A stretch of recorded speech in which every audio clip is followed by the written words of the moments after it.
प्रीखादशवां मारुतः वृषिणीमातरः शुभं यावानो विदधे पूजकमायः अग्निः जिह्वा मानवः सूरचक्षुषो विश्वेनो देवा अवसागमन्निह भद्रं कर्णेभिः शृणुयाम देवा भद्रं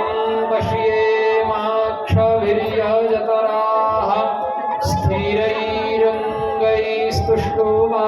स्थिरैरङ्गैस्तुष्टुवागुंसस्तनो भिर्व्यशेमहि देवहितं यदायुः सतमिन्नु शरदो अन्तिदेवा